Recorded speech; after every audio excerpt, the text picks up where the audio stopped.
Now, let's dive into today's story. Chapter 1. The Foundation. Matthew Hampton had built his life like he built everything else, methodically, precisely, and with an unshakable foundation. At 42, he stood 6'2" with the bearing of a man who had never known defeat. His steel-gray eyes missed nothing, a trait that had served him well during his 15 years as a military intelligence officer before transitioning to private security consulting. Those same eyes now watched his 7-year-old son, Neil Hampton, kick a soccer ball across their manicured backyard. "Higher, Dad. Kick it higher." Neil laughed, his auburn hair catching the afternoon sunlight. Matthew smiled, a rare, genuine expression reserved only for his son. Like this. He sent the ball soaring over the fence into their neighbor's yard. "Matthew."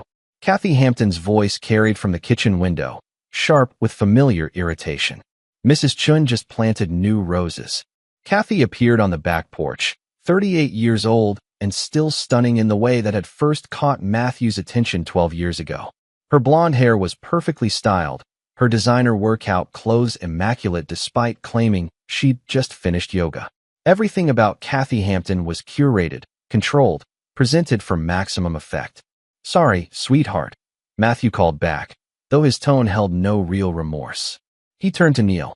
"Come on, buddy. Let's get that ball before Mom makes us sleep in the doghouse."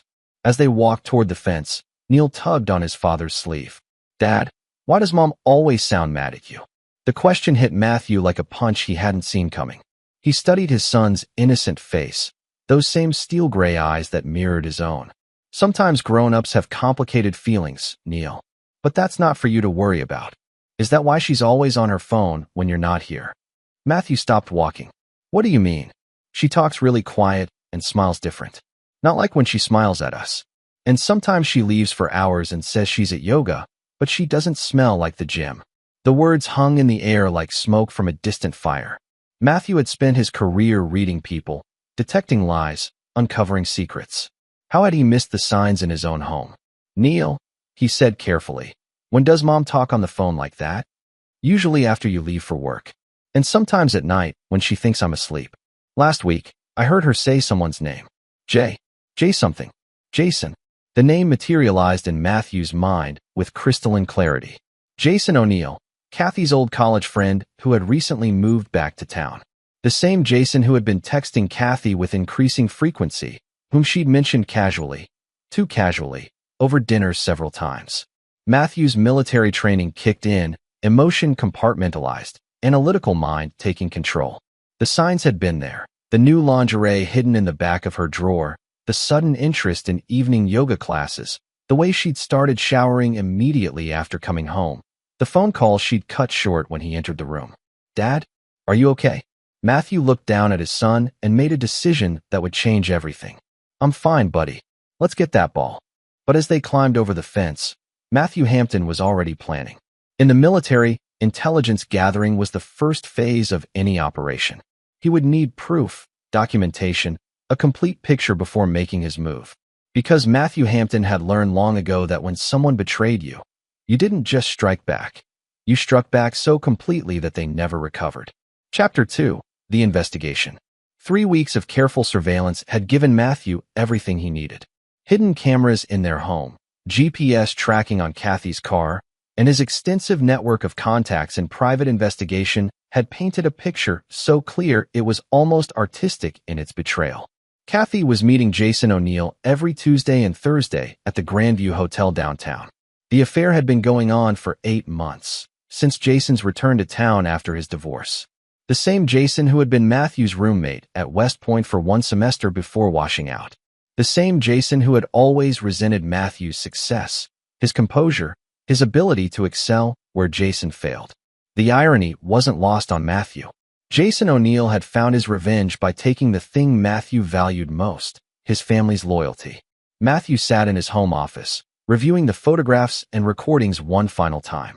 Kathy and Jason in the hotel lobby, their hands intertwined. Kathy laughing at something Jason said, her head thrown back in genuine joy, an expression Matthew hadn't seen directed at him in years. The audio recordings were even more damning, filled with declarations of love and detailed plans for a future that didn't include Matthew. The office door opened, and Kathy entered without knocking. A liberty that would have annoyed him before, but now seemed perfectly appropriate for someone who had forfeited all claim to his respect. "Matthew, we need to talk about Neil's school situation," she said, settling into the chair across from his desk.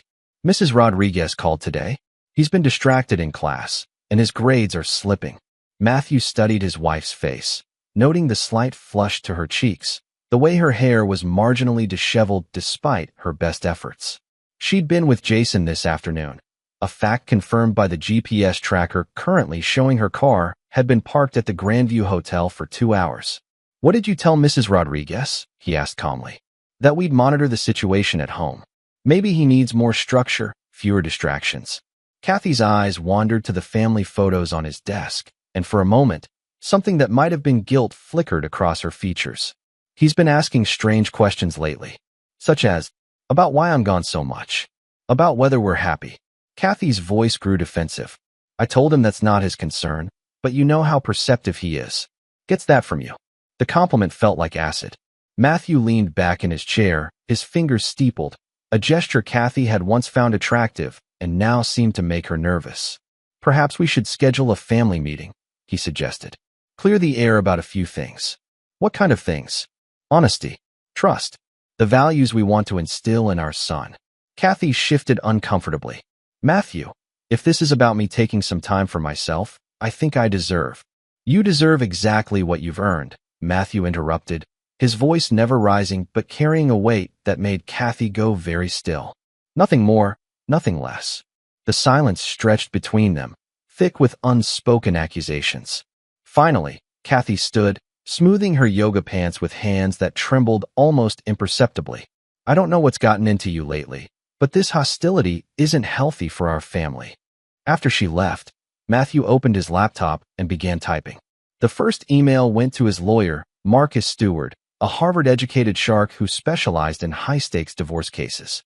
The second went to Clarence Page, a former military colleague who now ran a private investigation firm. The third went to his financial advisor, ensuring all assets would be properly documented and protected. By the time Neil got home from school, Matthew had laid the groundwork for a war that Kathy and Jason couldn't possibly win. "Dad," Neil burst into the office, his backpack hitting the floor with a thud. "Can we go to the park? Mom said she has to go to another yoga class." Matthew's jaw tightened. According to the GPS tracker, Kathy's car was already heading toward the Grandview Hotel, her third visit this week. "Of course, buddy. But first, I need to ask you something important." Matthew knelt to Neil's eye level. "Do you trust me?" Neil nodded without hesitation. "You're my dad." "Good. Because some changes are coming, and I need you to remember that everything I do is to protect you. Can you remember that? Are you and Mom getting divorced?" The question hung in the air like a blade waiting to fall.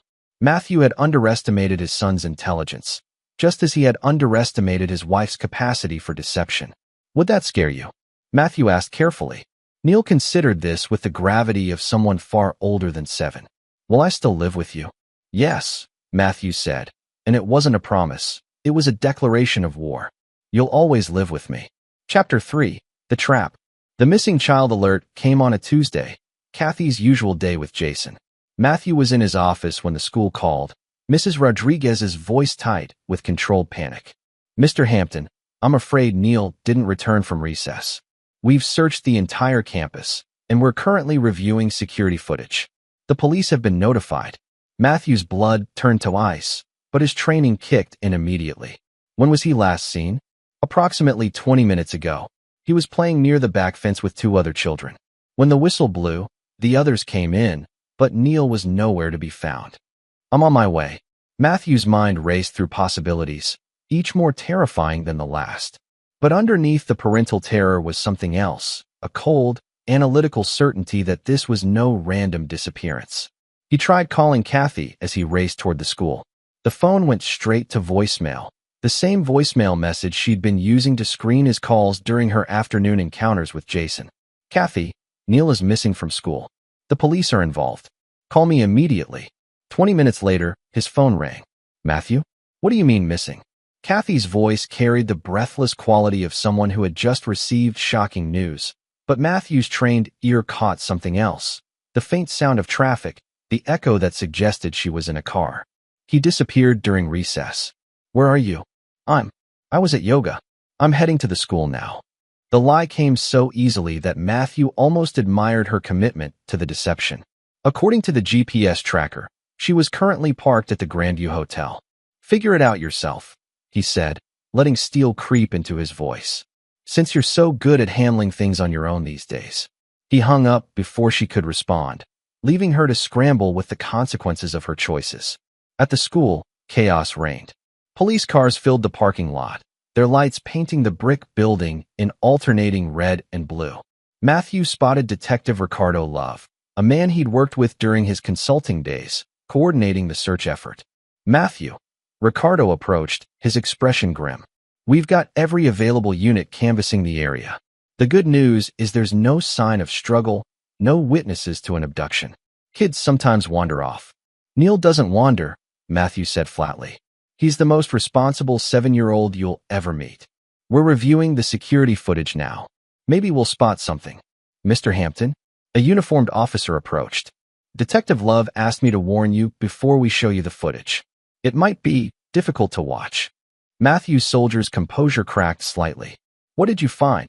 They led him to the school's security office, where grainy black and white monitors showed various angles of the playground. The timestamp read 2:17 p.m. There, Detective Love pointed to a small figure near the back fence. That's Neil.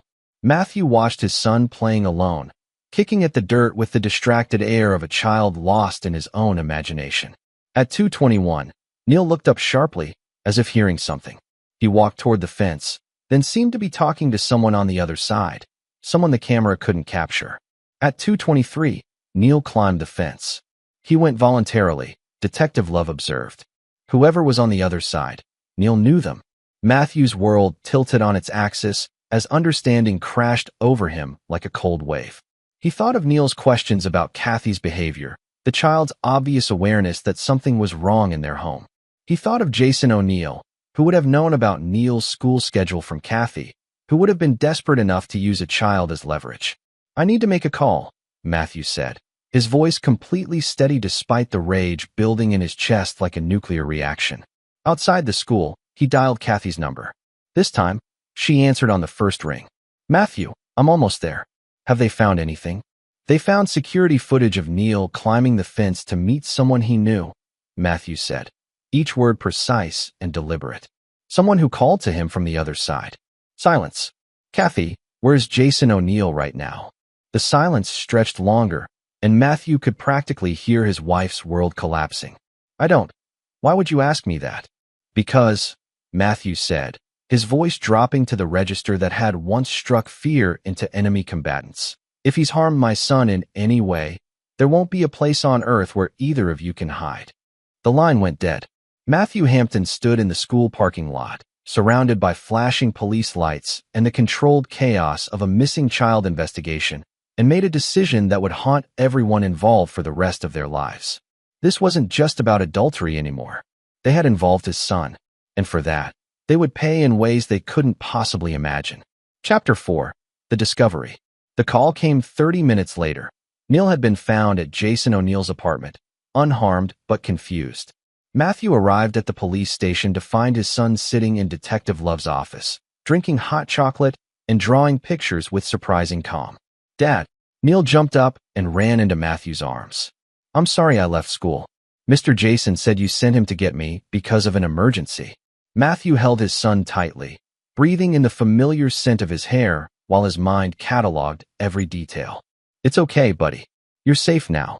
Detective Love approached with a grim expression. Jason O'Neill claims this was all a misunderstanding. Says Kathy asked him to pick up Neil because of a family emergency, and that he tried to call the school but couldn't get through. And you believe that? I believe he's lying through his teeth, but proving child endangerment requires intent to harm. Your son appears unharmed, and O'Neill's story, while suspicious, isn't impossible. Matthew's jaw tightened. Where is he now? Released pending further investigation. But Matthew, Detective Love's voice carried a warning. Whatever you're thinking, don't. Let us handle this through proper channels. 20 minutes later, Matthew and Neil were in the car heading home. In the rearview mirror, Matthew could see his son's face, still processing the day's events with the resilience that children possessed. "Dad, why did Mr. Jason lie about you sending him?" The question cut through Matthew like a blade. "What makes you think he lied?" "Because you wouldn't send someone else to get me without telling me first." "And because—" Neil hesitated, as if afraid to continue. "Because what, buddy?" "Because I saw him and Mom at the restaurant last week when you were at work. They were holding hands and kissing, but Mom told me it was just a friendly hello." Matthew pulled into their driveway and sat in silence for a moment, staring at the house he'd bought for his family. The family that had been systematically dismantled while he was busy trusting the wrong people. "Neil, I need you to listen to me very carefully. Can you do that?" His son nodded solemnly. "Some adults make very bad choices, and sometimes those choices hurt other people. Your mother and Mr. Jason have been making bad choices. Do you understand? They're having an affair," Neil said matter-of-factly. "I looked it up on the internet." Matthew turned to stare at his 7-year-old son, who sat in the back seat with the expression of someone far older than his years. "You looked it up?" "I'm not stupid, Dad. I know what it means when married people hold hands with other people and lie about it." Neil's voice carried a trace of his father's steel. "I also know what it means when someone tricks a kid into leaving school." In that moment, Matthew realized that his son, this remarkable, intelligent boy, had been living with the same burden of knowledge that had been eating away at Matthew for weeks. The betrayal wasn't just personal, it was generational. The front door opened, and Kathy emerged, her face a mask of concern that didn't quite reach her eyes. Behind her was Jason O'Neill, tall, soft around the middle, with the kind of weak chin that Matthew had always associated with moral flexibility. "Neil." Kathy rushed toward the car. "Thank God you're safe." Matthew stepped out slowly, placing himself between his son and the two people who had just demonstrated they were willing to use a child as a pawn in their sordid game. "Jason," Matthew said, his voice conversational. "I didn't expect to see you here." Jason O'Neill had the grace to look uncomfortable. "Matthew, I can explain everything." "There was a misunderstanding." "No misunderstanding," Matthew interrupted. "You lied to my son, removed him from school property without authorization, and endangered his well-being. In my world, we call that kidnapping." "That's ridiculous," Kathy interjected, moving to stand beside Jason in a show of solidarity that couldn't have been more damning. Jason was trying to help during what he thought was an emergency. An emergency that didn't exist, requested by a woman who was supposed to be at yoga, but was actually in a hotel room with a man now standing in my driveway. The words hung in the air like a detonated grenade. Kathy's face went white, while Jason's weak chin seemed to disappear entirely. "Matthew," Kathy started, but he held up a hand. 8 months, he said calmly. "The Grandview Hotel, every Tuesday and Thursday. Room 237, registered under Jason's name. Approximately 47 encounters, each lasting between 90 minutes and 3 hours." Jason took a step backward. "How could you possibly?" "Because unlike you, I'm not incompetent." Matthew's voice remained deadly calm. "I know about the burner phone, Jason. I know about the shared credit card you opened for your little romantic dinners. I know about the apartment you've been looking at together downtown, the one with 2 bedrooms, presumably for when you take my son away from me." Neil had gotten out of the car and now stood beside his father, a 7-year-old soldier in a war he hadn't chosen but was prepared to fight. "You used my son," Matthew continued, his voice dropping to a whisper that somehow carried more menace than shouting. "You put him in danger to cover your tracks when your affair was exposed. And you," he turned to Kathy, "you allowed it to happen." "We never meant for Neil to get hurt," Kathy said, tears starting to flow. "It was just supposed to buy us time to figure things out." "Time to figure out what?" "How to destroy our family more efficiently. To figure out how to tell you that I don't love you anymore," Kathy said, the words coming out in a rush. "That I haven't loved you for years. That I want a divorce." Matthew felt Neil's small hand slip into his, and the contact steadied him in ways that military training never could. "Good," he said simply. "Because you're going to get one. But not the kind you're expecting."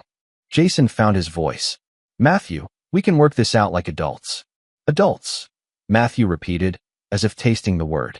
"Adults don't kidnap children, Jason. Adults don't betray families. Adults don't mistake cowardice for love." He turned to Neil. "Go inside and pack a bag, buddy. We're going to stay at Uncle Clarence's house for a few days while I arrange some things. Neil nodded and headed toward the house. As he passed his mother, he stopped and looked up at her with eyes that seemed far too old. I'm disappointed in you, Mom, he said quietly. Dad always told me that Hamptons keep their promises. I guess you're not really a Hampton anymore. The words hit Kathy like physical blows, and she stepped backward as if slapped. Matthew watched his son disappear into the house, then turned back to his wife and her lover. You have 48 hours to enjoy your victory, he said conversationally. Because after that, I'm going to systematically destroy everything you care about. Your reputations, your finances, your families, your futures, all of it. You can't threaten us, Jason said, though his voice shook. Matthew smiled, an expression devoid of warmth or humor. I'm not threatening you, Jason. I'm making you a promise. And unlike some people, Hamptons always keep their promises. Chapter 5, The Plan. Matthew's war room occupied the entire basement of Clarence Page's safe house, a nondescript colonial in the suburbs that served as headquarters for Page's private investigation firm.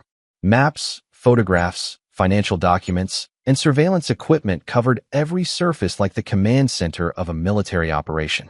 Because that's exactly what it was. Your wife's already filed for divorce, Clarence reported, updating a timeline on the whiteboard. Emergency motion for temporary custody, claiming you made threatening statements and that Neil would be safer with her. Matthew didn't look up from the surveillance photos he was organizing. Expected.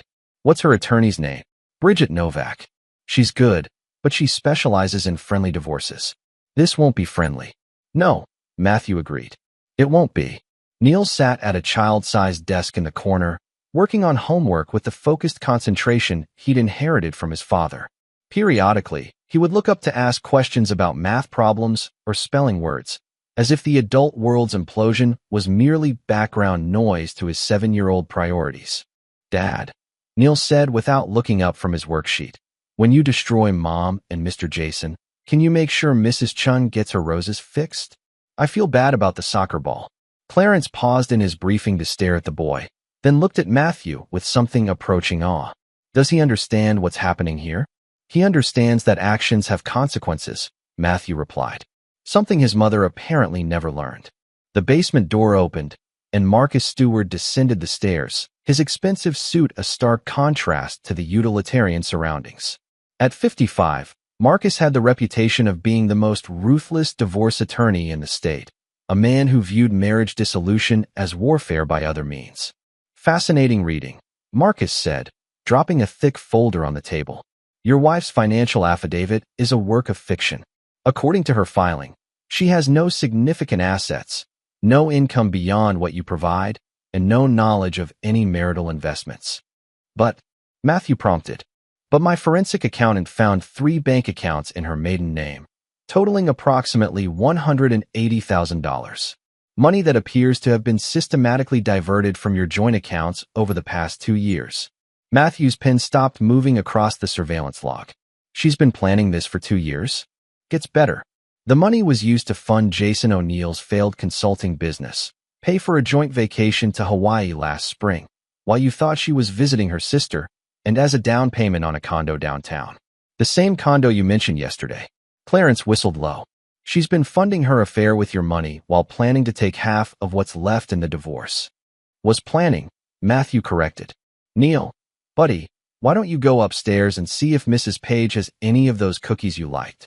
Neil gathered his homework without complaint. As he headed for the stairs, he paused beside his father's chair. Dad, when this is over, will we be okay? Just us. Matthew looked into his son's eyes, those familiar gray eyes that held far too much understanding for a 7-year-old. We'll be better than okay. We'll be free. After Neil disappeared upstairs, Marcus opened another folder. Now for the interesting part. Jason O'Neill's background check revealed some fascinating details. He's been married 3 times, with each divorce involving allegations of financial impropriety. His first wife accused him of stealing her inheritance. The second filed assault charges that were later dropped. The third simply disappeared one day, leaving behind a note saying she feared for her safety. Meaning? Clarence asked. Meaning your wife chose poorly when she picked her affair partner. Jason O'Neill isn't just a cheater. He's a predator who targets vulnerable women for financial gain. Matthew processed this information with the cold calculation of a strategist. How vulnerable is Kathy? Extremely. She's isolated herself from her family to hide the affair, alienated her friends with lies about her marriage, and tied her financial future to a man with a history of destroying the women who trust him. Marcus smiled, the expression of a shark scenting blood. She's positioned herself to be his next victim. We could simply wait for Jason to destroy her himself, Clarence suggested. No, Matthew said firmly. She involved my son. She allowed a predator to kidnap my boy to cover her tracks. Jason O'Neill will destroy her, but not before I destroy both of them. Marcus leaned forward, intrigued. What did you have in mind? Matthew stood and walked to the whiteboard, where photos of Kathy and Jason were surrounded by a web of connections, relationships, and vulnerabilities that would have impressed a CIA analyst. Jason O'Neill preys on vulnerable women by positioning himself as their savior. He finds women in difficult marriages, convinces them that their husbands don't appreciate them, then slowly takes control of their lives and finances. Standard predator behavior, Clarence agreed. But predators have patterns, and patterns can be exploited. Matthew drew lines connecting Jason to his previous wives, then to several other women whose names appeared in his financial records. He's currently working 3 other marks besides Kathy, women in failing marriages who think he's their romantic salvation. Understanding dawned on Marcus's face. You're going to expose his pattern to all of them simultaneously. Better. I'm going to use Kathy to expose his pattern. She's going to discover that she's not special, that she's just the latest victim in a long line of women he's defrauded and discarded. And when she realizes the truth, Matthew's smile was cold and precise. She's going to help me destroy him, because after I'm done with both of them, betraying me will seem like a minor offense compared to what they'll do to each other. Clarence shook his head in admiration. That's diabolical. That's justice, Matthew corrected. They used my son as a pawn in their game. Now they get to discover what it feels like to be pawns in mine. Above them, they could hear Neil's laughter as he played with Mrs. Page's dog, the sound of a child who still believed in justice and happy endings. Matthew Hampton intended to make sure his son's faith wasn't misplaced. Chapter 6. The Web. The first dominoes fell on a Wednesday morning. Kathy received a phone call from her bank, informing her that 3 checks had bounced due to insufficient funds in her joint account with Jason, the same account where she'd deposited her life savings 2 months earlier. Matthew watched from his car across the street as Kathy stormed out of the condo she thought was her secret sanctuary. Through the telephoto lens of his camera, he could see the confusion and growing panic on her face as she tried calling Jason repeatedly. Jason wasn't answering because he was currently in a meeting with Detective Love, explaining why his credit cards had been used to purchase surveillance equipment and burner phones, purchases that had mysteriously appeared on his statements after an anonymous tip to the police. Target is mobile, Matthew spoke into his headset. Heading east on Maple Street, driving erratically. Copy that, Clarence responded from his position outside Jason's office. Our boy just exited the police station. He looks like he's seen a ghost. The plan was unfolding with military precision. For 3 weeks, Matthew had carefully planted evidence, manipulated circumstances, and orchestrated a symphony of minor catastrophes designed to make Kathy and Jason question everything they thought they knew about each other. The bank account irregularities weren't random. Matthew had used his knowledge of Jason's previous scams to predict and exploit his behavioral patterns. The surveillance equipment purchases were real, but they'd been made using cloned credit card information that Jason had carelessly exposed during his romantic dinners with Kathy. Most importantly, the other women in Jason's life were finally talking to each other. Matthew's phone buzzed with a text from Marcus. Package delivered to all parties. The fireworks should begin shortly. The package was a carefully curated collection of documents, photos, and testimonials that painted a clear picture of Jason O'Neill's modus operandi. His ex-wives, his current marks, and several women he discarded along the way had all received identical envelopes detailing his methods, his lies, and his complete disregard for the women he claimed to love. Kathy's copy had been delivered to her office, ensuring she'd open it in front of colleagues who would witness her reaction. 20 minutes later, Matthew's phone rang. Matthew. Kathy's voice was barely recognizable, thick with tears and something that might have been terror. I need to talk to you. About what? About everything. About Jason. About the money. About Neil. She was crying openly now. Oh God, Matthew, what have I done? Matthew pulled into a parking lot and closed his eyes, allowing himself one moment of satisfaction before resuming his role in the drama. Where are you, Kathy? At the condo. But the locks have been changed, and there's an eviction notice on the door. Jason won't answer his phone, and the police want to question me about some credit card fraud. Perfect. Jason was following his historical pattern exactly. When the pressure mounted, he abandoned his current victim and moved on to the next target. Except this time, there was no next target, because Matthew had systematically warned them all. I'm coming to get you, Matthew said. Stay where you are. 30 minutes later, he found Kathy sitting on the steps of the condo building, clutching a manila envelope and looking like she'd aged 10 years in a single morning. Her designer clothes were wrinkled, her makeup smeared, and her hands shook as she held out the envelope containing the evidence of Jason's true nature. He's done this before, she whispered. 3 times. Maybe more. Matthew sat beside her on the steps, maintaining careful distance. The women who sent you this information, did you contact them? I called his second ex-wife. She said he convinced her to empty her 401k to fund his business ventures. Then he disappeared with the money and filed assault charges against her when she tried to get it back. And the others? Similar stories. He finds women in bad marriages, makes them feel special, then systematically drains their finances while isolating them from friends and family. Kathy looked at Matthew with eyes full of horrible understanding. I gave him everything. Our savings, my inheritance from my grandmother, even money from Neil's college fund. Matthew felt a cold rage building in his chest, but his voice remained steady. How much? $230,000. Everything we've saved for the past 12 years. They sat in silence for several minutes, watching cars pass on the street below. Finally, Kathy spoke again, her voice barely audible. He used Neil. When I told him you were getting suspicious, he suggested taking Neil out of school to buy us time to figure out what to do. I thought it would just be for an hour, just until I could think of a way to explain things. But it wasn't about buying time, Matthew said quietly. It was about testing your loyalty, making you choose between your son's safety and protecting the affair. Kathy nodded miserably.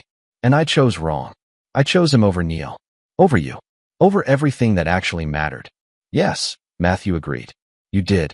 The simplicity of his response seemed to cut deeper than any accusation could have. Kathy doubled over as if physically struck, sobbing with the abandon of someone whose entire world had collapsed.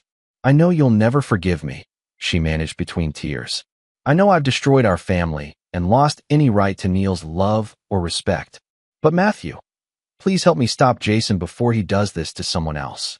Matthew studied his wife's face, noting the genuine remorse, the authentic horror at what she'd become involved in. This was the moment he'd been engineering for weeks, the point where Kathy would voluntarily become his ally in destroying Jason O'Neill. What do you want me to do? He asked. I want to testify against him. I want to help the police build a case. I want to make sure he goes to prison for what he's done to all of us. Matthew nodded slowly. That's a start. But prison isn't enough, Kathy. He needs to understand what it feels like to lose everything you care about. What do you mean? Matthew stood and offered her his hand. I mean that Jason O'Neill is about to discover that some people fight back, and some people never forgive. As they walked toward his car, Matthew's phone buzzed with another message from Clarence. Target has been arrested. Multiple charges including credit card fraud, identity theft, and child endangerment. Bail set at $500,000. Matthew smiled grimly. Jason O'Neill's nightmare was just beginning. But Kathy's was far from over. Chapter 7. The Reckoning. The courtroom was packed for Jason O'Neill's preliminary hearing, but not with supporters.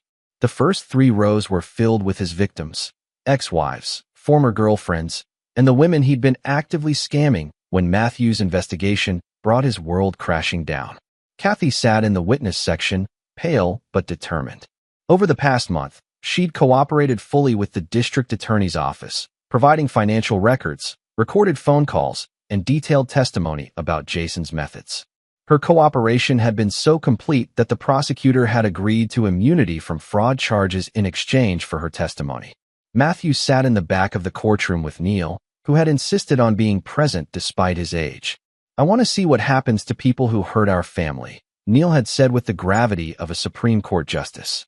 Jason O'Neill looked nothing like the confident man who had stood in Matthew's driveway a month earlier. Prison orange replaced his designer clothes, and his soft features had taken on the haunted look of someone who finally understood the consequences of his actions. Your Honor, the prosecutor, Deputy District Attorney Carol Fields, addressed the judge. The defendant stands accused of 12 counts of fraud, 8 counts of identity theft, 3 counts of embezzlement, and 1 count of child endangerment. The state will prove that Mr. O'Neill operated a systematic scheme to defraud vulnerable women of their life savings while engaging in identity theft to cover his tracks. Jason's attorney, an overworked public defender named Will Guerrero, stood to respond. Your Honor, my client maintains his innocence of all charges. These appear to be civil matters arising from failed relationships, not criminal fraud. Failed relationships? Carol Fields opened a thick folder. Your Honor, the defendant's pattern spans 15 years and at least 23 victims across 4 states. The total amount stolen exceeds $1.2 million. A murmur ran through the courtroom. Even Matthew, who had orchestrated much of the investigation, was impressed by the scope of Jason's crimes. Judge Young Gibbons, a stern woman in her 60s, reviewed the charging documents. Ms. Fields, please call your first witness. The state calls Kathy Hampton. Matthew watched his wife walk to the witness stand with something approaching respect. Whatever else she had done, whatever betrayal she had committed, she was facing the consequences with courage. Mrs. Hampton, Carol Fields began, please tell the court how you met the defendant. He contacted me through social media, claiming to be an old college friend. He said he was going through a difficult divorce and needed someone to talk to. Kathy's voice was steady, professional. Over several months, he convinced me that my marriage was unhappy and that I deserved better. Did he ask you for money? Not at first. He was very subtle. He would mention financial difficulties, failed business ventures, legal problems with his ex-wife. I started offering to help because I believed his stories about being a victim of circumstances. How much money did you give him? $230,000 over 8 months. It was everything my family had saved, plus my grandmother's inheritance and money from my son's college fund. Jason's attorney leaned forward. Objection, Your Honor. This testimony relates to civil matters between former romantic partners, not criminal fraud. Your Honor, Carol Fields responded. The defendant used systematic deception to obtain these funds.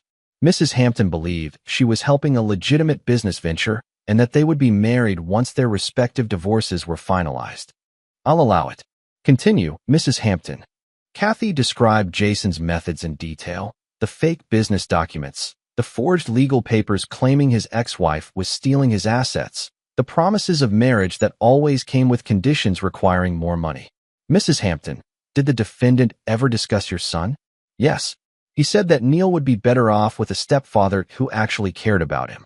He claimed my husband was cold and distant, that Neil needed a more nurturing male role model. Did he ever have direct contact with your son? Kathy's composure cracked slightly. On the day my husband discovered our affair, Jason convinced me to let him pick up Neil from school. He said it would buy us time to figure out how to explain the situation. Did you authorize this pickup with the school? No. Jason told Neil that his father had sent him due to a family emergency. So the defendant lied to a 7-year-old child and removed him from school property without proper authorization? Yes. The courtroom erupted in angry murmurs. Judge Gibbons gavelled for order. Mrs. Hampton, do you now understand that you were a victim of a systematic fraud? Yes. And I understand that my poor judgment nearly cost me my son and definitely cost me my marriage. Carol Fields nodded sympathetically. No further questions. Will Guerrero stood for cross-examination, but his heart clearly wasn't in it. Jason's case was hopeless. The evidence was overwhelming. The victims numerous, and the defendant's history spoke for itself. Mrs. Hampton, isn't it true that you were an willing participant in an extramarital affair? Yes. And isn't it true that you made financial decisions as an adult, regardless of the defendant's influence? I made terrible decisions based on systematic lies and manipulation. But yes, I'm responsible for my choices. The honesty of her responses seemed to defuse any potential attack on her credibility. After a few more perfunctory questions, the public defender sat down. The state calls Detective Ricardo Love. Detective Love testified about the investigation, the pattern of fraud across multiple states, and the evidence collected from Jason's apartment and financial records. Detective Love, what was found when you searched the defendant's residence? Credit card skimmers, identity theft equipment, forged documents, and detailed files on 17 different women, including photos, financial information, and what appeared to be strategic notes on their vulnerabilities. The judge's expression grew increasingly grim as the testimony continued. When the hearing concluded, she denied bail and scheduled trial for 60 days. As the courtroom emptied, Matthew and Neil waited outside for Kathy. She emerged looking drained but relieved. "It's over," she said simply. "No," Matthew replied. "This is just the beginning." Kathy's face fell as she realized that justice for Jason O'Neill didn't equal forgiveness for her betrayal. "Matthew, I know I can't undo what I've done, but I'm hoping we can find a way to co-parent Neil. I know I don't deserve forgiveness, but he's still my son." "You gave away his college fund to finance your affair," Matthew said quietly. "You allowed a criminal to endanger his safety. You lied to him, to me, and to yourself for months." I know all of that. But I'm his mother." Neil stepped forward, his small hand slipping into his father's larger one. "You were my mother," he said with devastating simplicity. "Mothers protect their children. They don't put them in danger for selfish reasons." The words hit Kathy like physical blows. She knelt to Neil's eye level, tears streaming down her face. "Neil, I love you. I made terrible mistakes, but I love you more than anything. If you loved me, you wouldn't have given away my college money. If you loved me, you wouldn't have let Mr. Jason take me from school. If you loved me, you wouldn't have chosen him over our family." Each word was delivered with the clinical precision Neil had inherited from his father. No shouting, no dramatics, just truth presented with surgical accuracy. "I want to make it right," Kathy whispered. "Then stay away from us," Neil replied. "That's how you make it right." Matthew felt a complex mixture of pride and sadness as he watched his 7-year-old son demonstrate more moral clarity than most adults possessed. "The divorce will be finalized next month," Matthew told Kathy. "You'll receive the standard custody arrangement, supervised visitation every other weekend, once the family court psychologist determines that Neil is ready." "Supervised?" "You endangered his safety and demonstrated profound lapses in judgment. The court isn't taking any chances." Kathy nodded numbly. "And financially? You'll receive exactly what the prenup specifies, $50,000 and a Toyota. Everything else you gave to Jason or spent on your affair. That's barely enough to rent an apartment. Then you should have thought about that before you embezzled from your family to fund a criminal enterprise." Matthew turned to leave, then paused. "Jason will be sentenced to 12 to 15 years in federal prison. His victims are pursuing civil suits that will bankrupt him completely. By the time he's released, he'll have nothing and no one." "Are you telling me that to make me feel better?" "I'm telling you that because justice has consequences." And Kathy, Matthew's gray eyes held no warmth, no forgiveness, no hint of the man who had once loved her. "If you ever put my son at risk again, you'll discover that there are worse things than prison." As they walked away, Neil looked up at his father. "Dad, do you think Mom will be okay?" Matthew considered the question carefully. "She'll survive. Whether she learns from this experience is up to her. And us? Will we be okay?" Matthew squeezed his son's hand. "We'll be better than okay, buddy. We'll be free." Chapter 8. The Aftermath. 6 months later, Matthew Hampton stood in the kitchen of their new house. A modern colonial in a better school district, purchased with the insurance settlement from Jason's fraudulent business practices.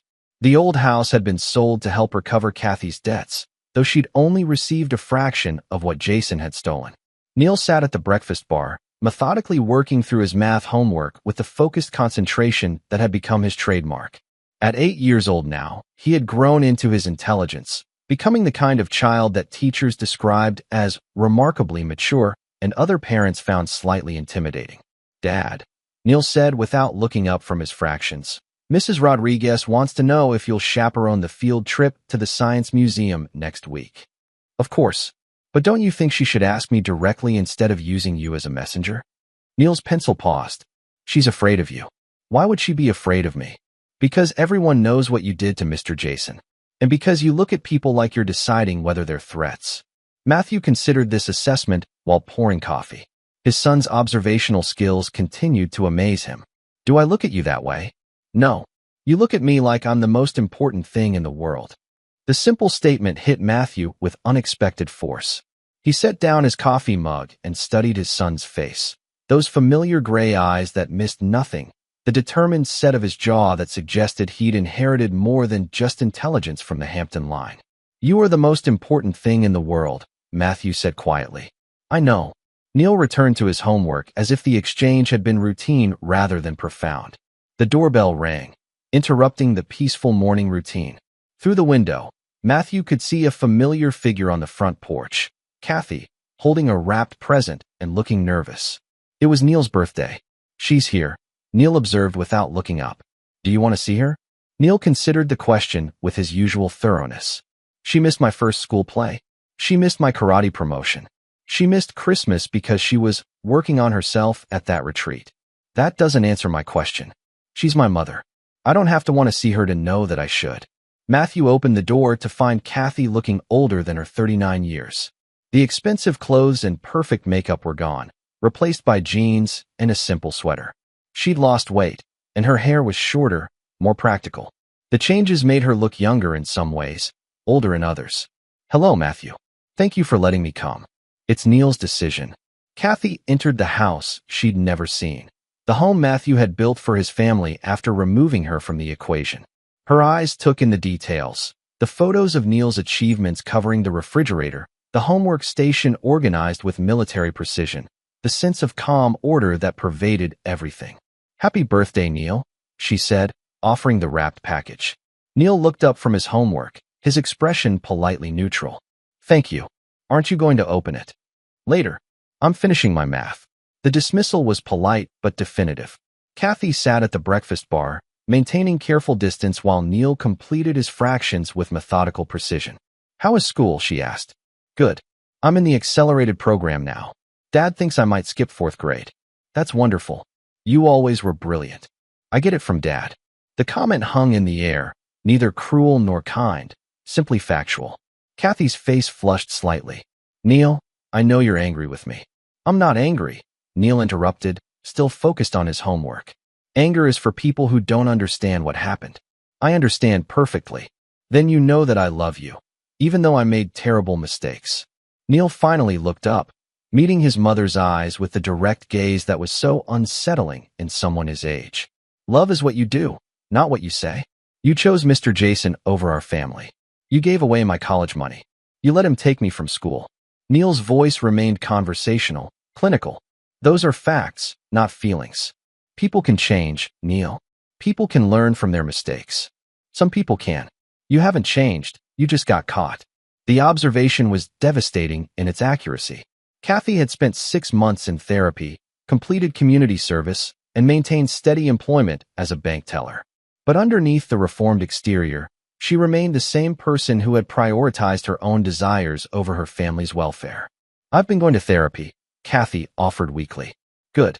Maybe that will help you understand why you made the choices you made. Neil returned to his homework. But it doesn't change the consequences. Matthew watched the exchange with something approaching awe. His 8-year-old son was conducting himself with more wisdom and emotional intelligence than most adults demonstrated in crisis situations. Would you like some coffee?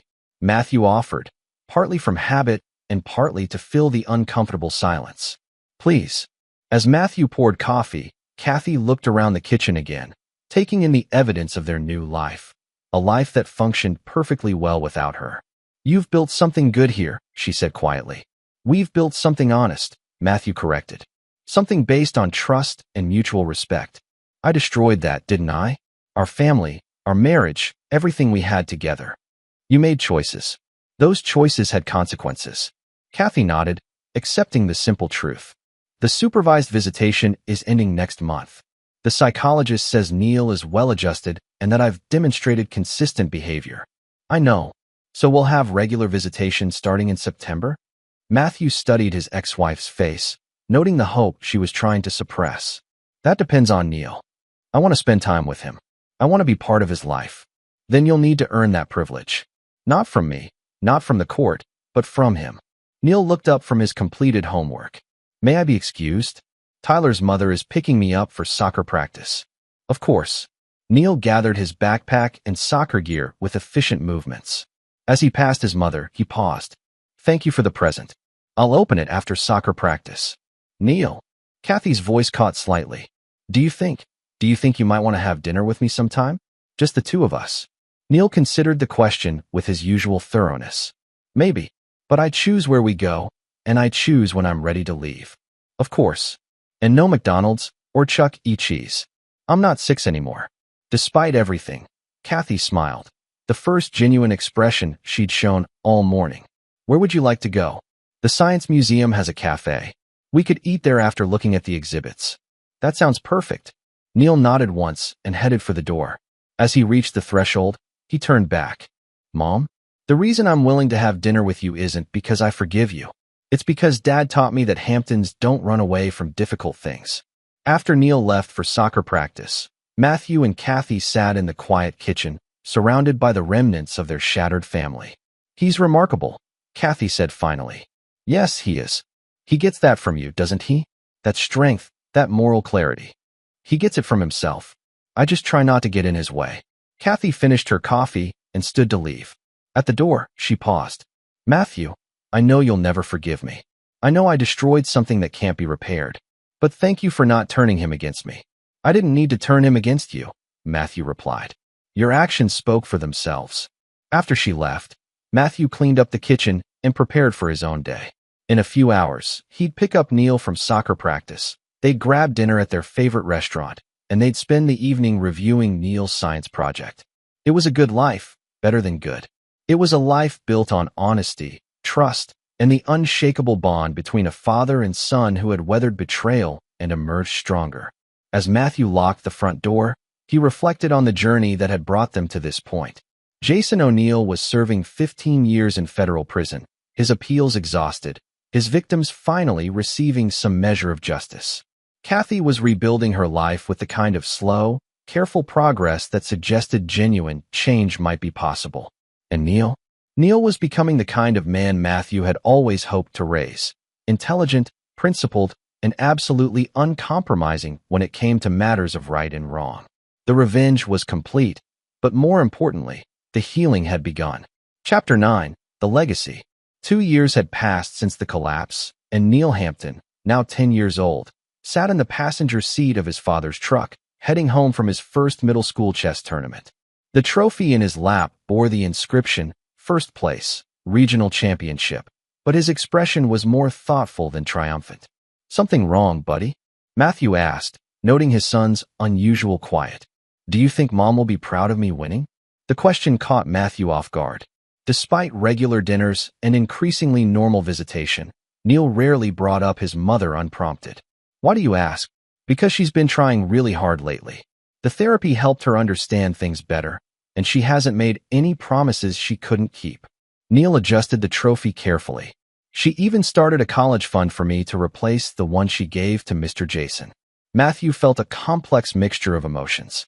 Kathy had indeed been working to rebuild her relationship with Neil, taking the slow, careful approach that demonstrated genuine change rather than convenient remorse.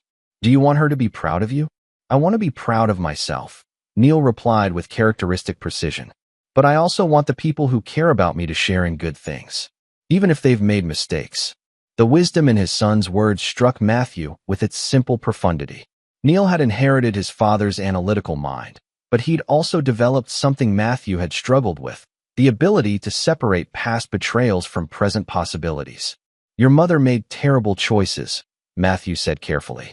But that doesn't mean she stopped being your mother. I know. That's why I invited her to the tournament today. Matthew's hands tightened on the steering wheel. You did what? I called her last week and asked if she wanted to come watch. She said yes, but she'd sit in the back so I wouldn't be distracted. Neil, why didn't you tell me? Because I wanted to see if she'd actually show up. People can say they've changed, but actions prove whether they mean it.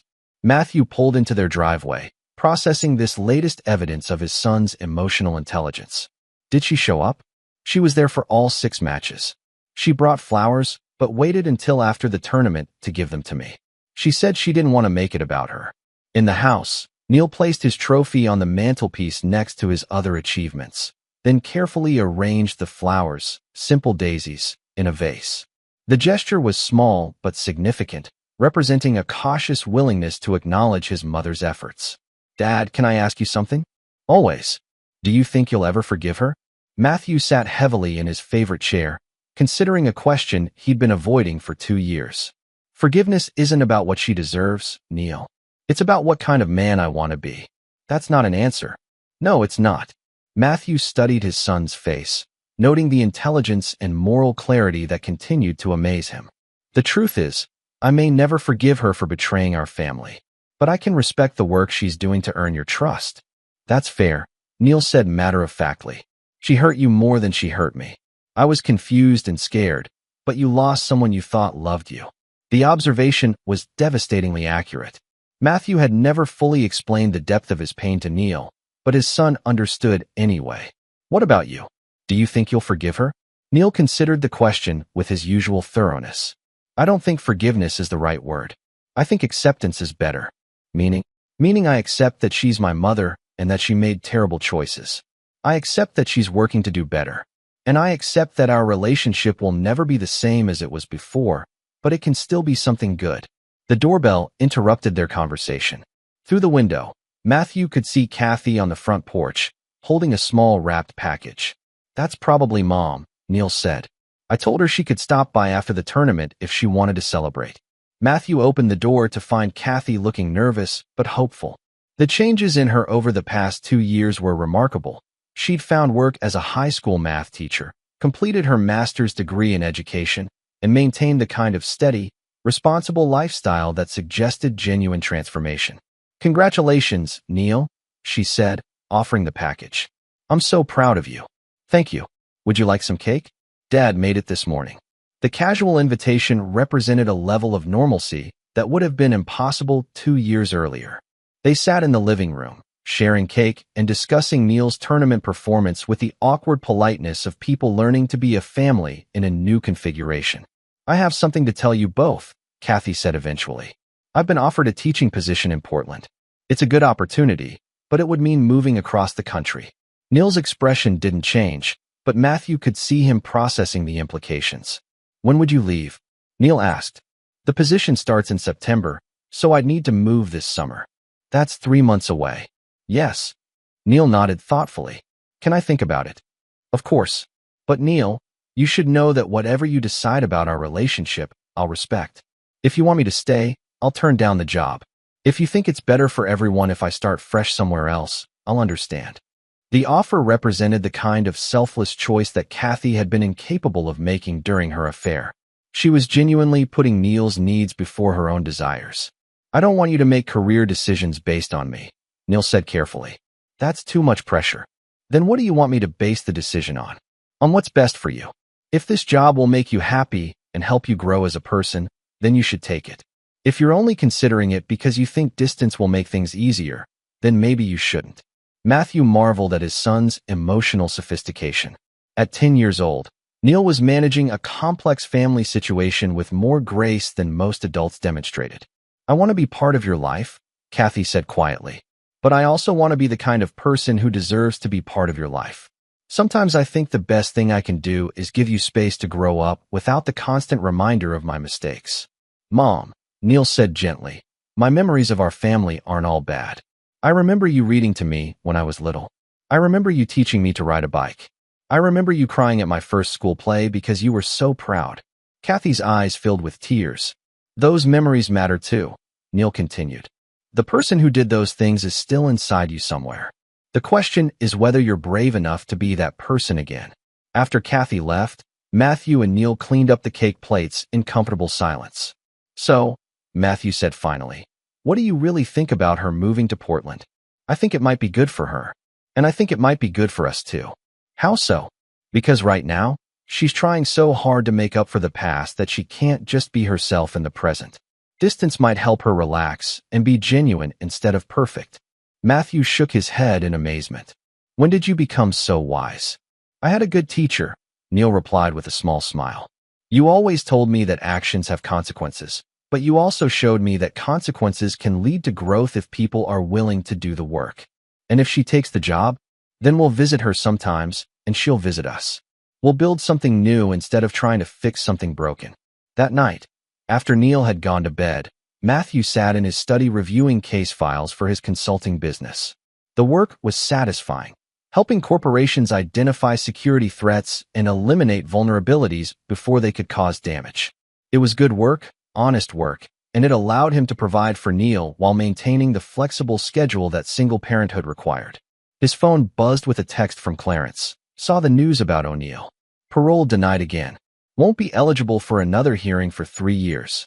Matthew felt a grim satisfaction. Jason O'Neill was paying the price for his crimes, just as Kathy was working to atone for hers. Justice came in many forms, but it always came. A soft knock interrupted his thoughts. Neil stood in the doorway, wearing pajamas and holding a book. Can't sleep? I wanted to ask you something. What's on your mind? Neil settled into the chair across from his father's desk, the same chair where Kathy had once sat to discuss Neil's school situation while lying about her affair. When I grow up, will I be like you? The question was simple, but Matthew sensed depths beneath the surface. What does that mean to you? Will I be the kind of person who never forgives? Who remembers every betrayal and makes sure people pay for their mistakes? Matthew set down his pen and gave Neil his full attention. Is that what you think I am? Sometimes, when people cross you, they pay. When Mom betrayed us, you made sure she lost everything. When Mr. Jason hurt our family, you destroyed his entire life. Do you think that's wrong? Neil considered the question carefully. I think it's necessary sometimes, but I also think it's dangerous. How so? Because if you never forgive anyone, you spend your whole life carrying anger. And anger makes you hard inside, like armor that you can't take off. Matthew studied his son's face, seeing his own features reflected but tempered with something softer, more hopeful. What would you do differently?